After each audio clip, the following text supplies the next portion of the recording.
సాక్ష్యం ఇవ్వడానికి వచ్చాడు. వెలుగును గురించి సాక్ష్యం ఇవ్వడానికి లోకములకు వచ్చాడు. దేవుడు లోకములో ఉన్న వారందరిని ప్రేమించి లోకములో ఉన్న సకల మానవాల కొరకు ఆయన తను అర్పణగా బలిగా అర్పించుకుని వాక్యము ద్వారా ప్రతి వ్యక్తిని వెలిగించడానికి యేసుక్రీస్తు ప్రభు భూమి మీదకి వచ్చిన వాడుగా ఉన్నాడు. దీపస్తంభం మీద పెడతాం దీపాన్ని, ఎందుకంటే ఇంటంతా ఏం రావాలి? వెలుగు రావాలి. సంఘములో నీవు నేను ఎవరమంటే వెలిగించేవాడు. బైబిల్ గ్రంథంలో ఒక వ్యక్తి ఉన్నాడు, సౌలు అనే ఒక వ్యక్తి. దేవుని సంఘాన్ని పాడు చేయటమే ప్రణాళికగా పెట్టుకున్నాడు. స్త్రీలను కానీ పురుషులను కానీ చంపటమే ఆయనకి ప్రమాదారం. అయితే ఒక దినాన దేవుడు సౌలుతో మాట్లాడాడు. సౌలా సౌలా, నీవేళ నన్ను హింసిస్తున్నావు. ఎవరు ప్రభు అన్నాడు. నీవు హింసించుచున్న యేసును. లోకములో దేవుని పిల్లలను హింసిస్తే ఎవరిని హింసించినట్లు? దేవుణ్ణి హింసించినట్లే. లోకములో దేవుని పిల్లలను దూషిస్తే ఎవరిని దూషించినట్లు? దేవుణ్ణి దూషించినట్లే. లోకములో దేవుని బిడ్డలను అవమానపరిస్తే ఎవరిని అవమానపరిచినట్లు?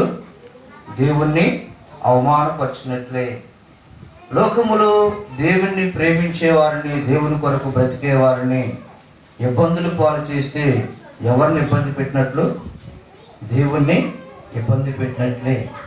సౌలు ధర్మశాస్త్రోపదేశకుడు, ధర్మశాస్త్రాన్ని గమనియేలు పాదాల దగ్గర నేర్చుకున్నాడు, కానీ ఈ విషయాలు మాత్రం ఆయనకి తెలియదు. యేసుక్రీస్తు ప్రభు యొక్క దైవత్వాన్ని, యేసుక్రీస్తు ప్రభు దేవుడని ఆయనకి తెలియదు. దేవుని పిల్లలను హింసిస్తున్నాడు, బాధ పెడుతూ ఉన్నాడు, అవమానపరుస్తున్నాడు, గాయపరుస్తున్నాడు. స్త్రీలనే కానీ పురుషులనే కానీ చంపటం ప్రాణాధారంగా పెట్టుకున్నప్పుడు ఆ సౌలుతో దేవుడు మాట్లాడాడు. సౌలా సౌలా, నీవేళ నన్ను హింసిస్తున్నావు. ఎవరు ప్రభు అన్నాడు. నీవు హింసించుచున్నా యేసును అన్నాడు. ఎప్పుడైతే దేవుడు సౌలుతో మాట్లాడాడో సౌలు కనుదృష్టి పోయింది. అననీయాను పంపిస్తూ ఉన్నాడు. దమస్కులో సౌలు అనే ఒక వ్యక్తి ఉన్నాడు. ఆ వ్యక్తి ప్రార్థన చేస్తున్నాడు. వెళ్ళమన్నప్పుడు ఆ యొక్క అననీయ అన్నాడు, ప్రభువా, నీ పిల్లల్ని హింసించిన వాడు చంపటమే ప్రాణాధారంగా పెట్టుకున్నాడంటే నా కొరకు సాక్షిగా భరించడానికి సాధనంగా నేను ఏర్పాటు చేస్తున్నాను, నేను వెళ్ళి అన్నాడు. చూడండి, అపోస్తుల కార్యగ్రంథము 9వ అధ్యాయం చూడండి. అపోస్తుల కార్యగ్రంథము 9వ అధ్యాయం. అపోస్తుల కార్యగ్రంథము 9వ అధ్యాయంలో ప్రభు అననీయతో మాట్లాడుతూ ఉన్నాడు. ఏమన్నా అంటే, నేను అతన్ని ఏర్పాటు చేసుకున్నాను శ్రమను పొందడానికి.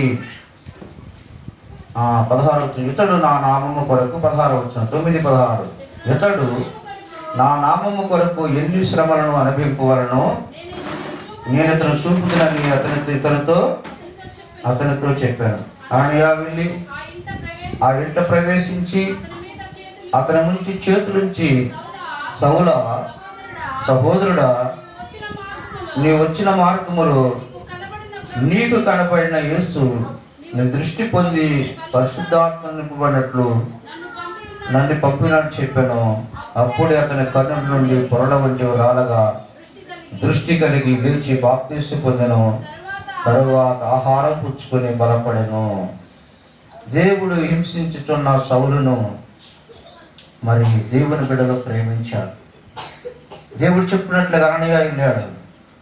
హింసించిన వ్యక్తిని, చంపే వ్యక్తిని, అవమానపరిచే వ్యక్తిని దేవుడు పట్టుకున్నప్పుడు ఆ వ్యక్తి ఏమవుతున్నాడండి?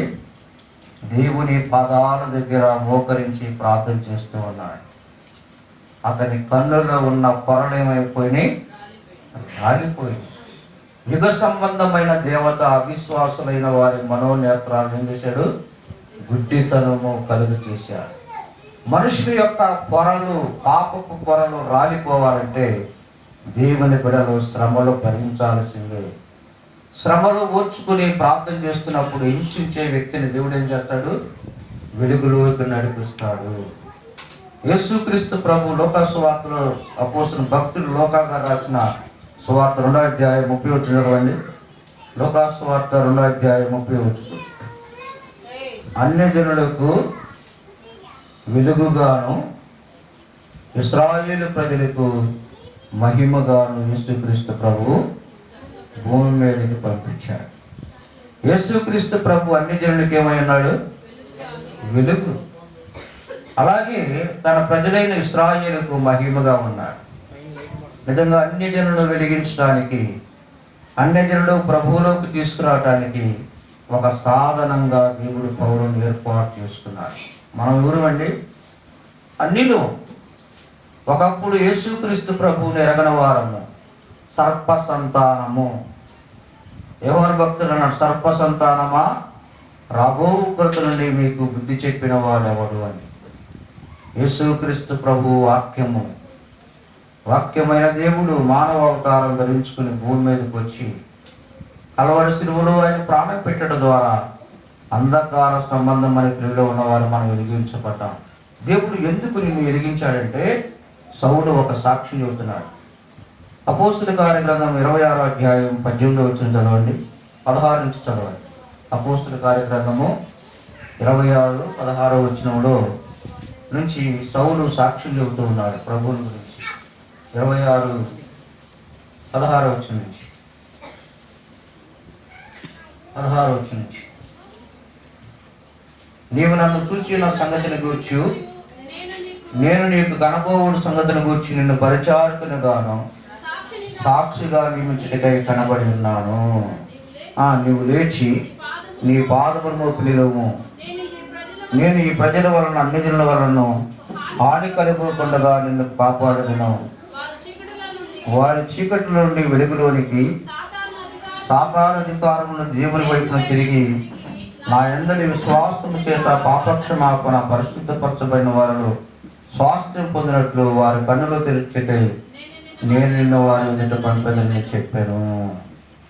ప్రియులారా, దేవుడు సౌలుని ఎందుకు ఏర్పాటు చేసుకున్నాడంటే పరిచారకునిగా, సాక్షిగా నియమించుటకు. ఎందుకండి? పరిచారకుడుగా, సాక్షిగా నియమించటాన్ని.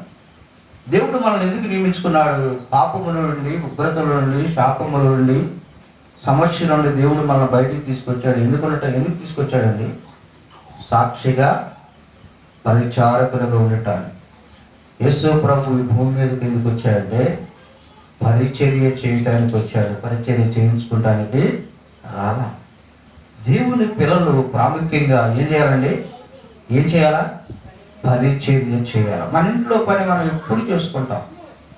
మన ఇంట్లో పని నిత్యం చేసేది వండుకుంటాం, కడుక్కుంటాం, తింటాం, పని చేసుకుంటాం, ఉద్యోగం చేసుకుంటాం, పనులకి వెళ్తాం. దేవుని పనిలో మనం ఎలా ఉండాలండి? పరిచారకులు చీకటిలో ఉన్న వారిని వెలుగులోనికి తీసుకురావడానికి. ఎక్కడ ఉన్నవారండి? చీకటిలో ఉన్న వారిని ఎక్కడ తీసుకురావాలా? వెలుగులోనికి. సాతాను అధికారం ఉన్న వారిని దేవుని అధికారంలోకి నడిపించాలి. విశ్వాస యొక్క ప్రాముఖ్యమని.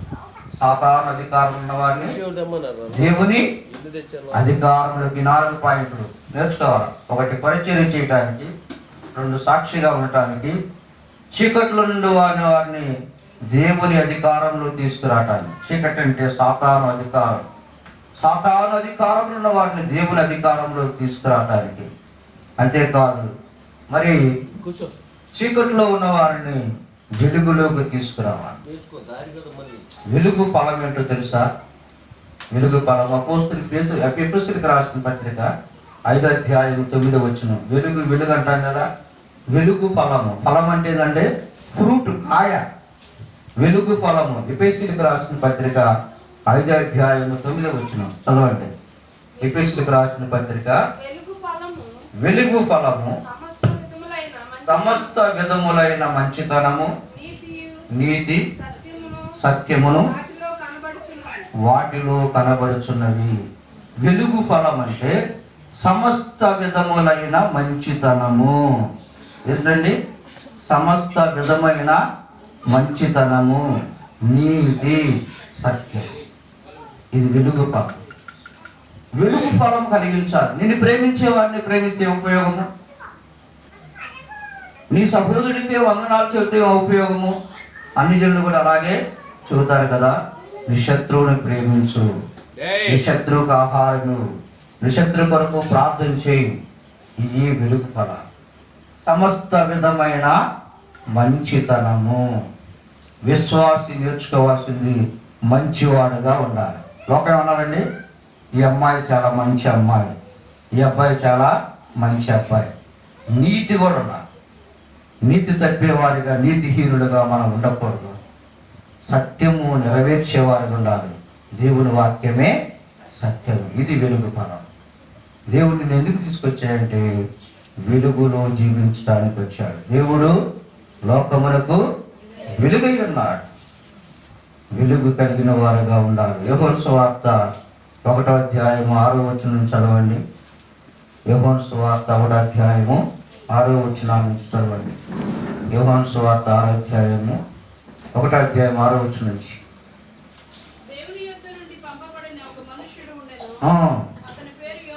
అతని పేరు యోహాను. అతని మూలముగా అందరూ విశ్వాసముంచునట్లు అతడు ఆ వెలుగుని గురించి సాక్ష్యమిచ్చుటకు సాక్షిగా వచ్చెను. అతడు ఆ వెలుగై ఉండలేదు గాని ఆ వెలుగుని గురించి సాక్ష్యమిచ్చుటకు అతడు వచ్చెను. నిజమైన వెలుగు ఉండెను. అది లోకంలోకి వచ్చు ప్రతి మనిషిని వెలిగించుచున్నది. యోహాను వెలుగును గురించి సాక్ష్యం ఇచ్చుటకు లోకంలోనికి వచ్చాడు. నీవు నేను ఆ వెలుగు ఫలమును అనుభవించేవారుగా, వెలుగును గురించి సాక్ష్యం ఇచ్చేవారుగా. వెలుగును గురించి ఏమోనండి, సాక్ష్యం ఇచ్చారు.